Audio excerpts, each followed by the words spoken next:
The rose that shall open, the daisy, multi-stemmed sunflowers scavenged from ditch or bayou greenway, some cone flower from a garden, perhaps a poppy, spiked petals, common colors, something unusual, maybe a grass flower. We have placed them together, a representative fragment of the grand bouquet of Earth's bounty. We have placed them all together, a symbol at the start of the month of pride of the great variety found in human life. The diversity of our floral gathering, suggestive of the diversity we aspire to when we say that our community is committed to being a growing multicultural, multi-generational, and multiracial congregation. The language of flowers, do they speak to you? These silent softnesses, the same star, the poet tells us, has placed us all on the same journey, caught in planetary, in celestial gravity, together, we, me, the flowers, falling, spinning through infinite, luminous space and time.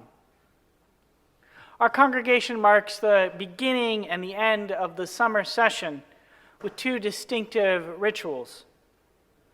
They share a common message, the unity to be found in a celebration of diversity. Each year, as the school year ends and we gather for our annual congregational meeting, we hold a flower celebration. It is a unique ceremony in which we give and receive a gift of a beautiful blossom. It is followed in August by the water celebration. On that day, we will each bring water to mingle in the sanctuary. The mixing of the water symbolizes the way in which we come together in community. The services are representative of our vision of widening love's circle. They remind us that our community aspires to honor the inherent worth and dignity of all people, lift up the truths found in many faiths, and welcome everyone who wishes to join us in building the beloved community. The beloved community, the phrase was popularized by Martin Luther King Jr. He used it to speak of a society where the dignity of each and every human being was respected, and as he put it, our loyalties transcend our race, our tribe, our class, and our nation. It was not for him an abstract vision. It was something that he experienced in his work for justice, something that could be manifest, real, not a vision for the future, but a reality in the present. In one of his books, he described an experience he had of it.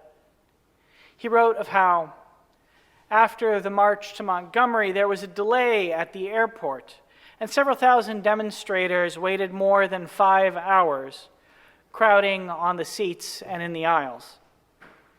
As I stood with them and saw white and black, nuns and priests, ministers, rabbis, labor organizers, lawyers, doctors, housemaids, and shop workers brimming with vitality and enjoying a rare comradeship, I knew I was seeing a microcosm of the future of humanity. He named it a luminous moment. That experience of witnessing what we Unitarian Universalists call the great family of all souls, coming together and striving for a better world. I wonder if you have had a similar experience. I have, and they can be life-changing. Growing up, I found them on dance floors in Detroit and Chicago, where across the Rust Belt, the diversity of all souls came together to celebrate each other in a harmonizing wash of sound and rhythm. Later, in organizing unions, for it is only possible for people to improve their working conditions if they can unite across race, religion, gender, and language.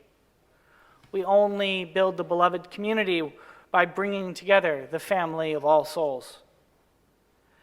the family of all souls. This is what we seek to represent through our floral Mass. All flowers are welcome, just as all people are welcome.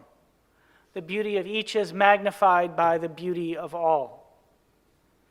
This is the challenge that our flower celebration offers us each year.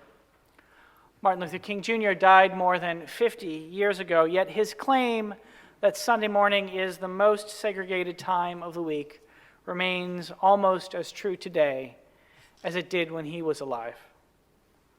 Look around. What parts of the human family are missing here? What might we do to make the bouquet that is our congregation even more beautiful?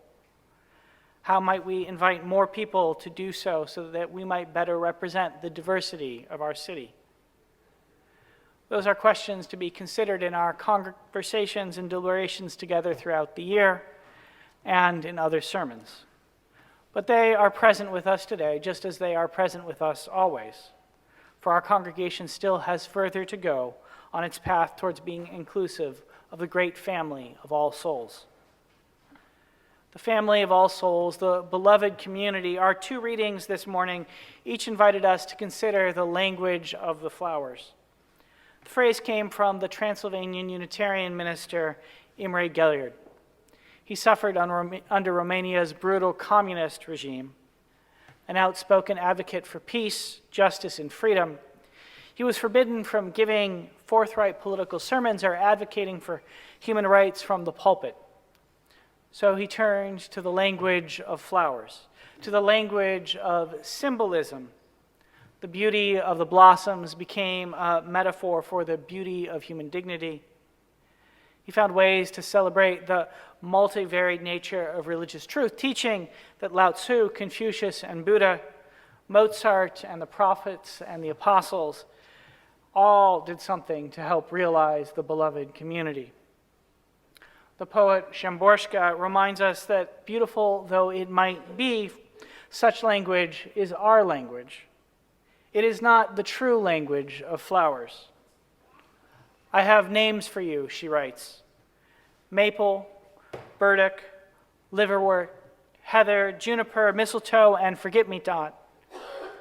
But you have none for me. We share a common journey. The same star keeps us in reach. We cast shadows according to the same laws, she reminds us.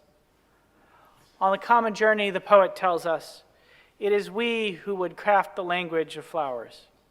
It is we who find meaning in the diversity of blossoms. The recent years have been hard. I could recite the litany, but I suspect you already know it. It is possible that even harder times are coming.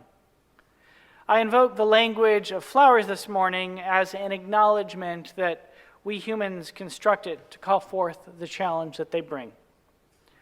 No matter how hard our times, our calling remains the same: to build the beloved community, to create a space where the great family of all souls is present, not an abstraction, but as a living community, and to mirror the glorious variation found in the bouquets before us. The rose that shall open, the daisy, multi-stemmed sunflowers scavenged from ditch or bayou greenway, some coneflower from a garden, spiked petals, common colors, something unusual, maybe a grass flower. We have placed them all together, a representative fragment of the grand bouquet that is Earth's bounty.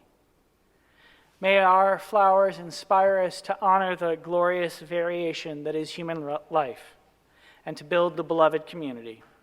That it might be so, I invite the congregation to say, Amen.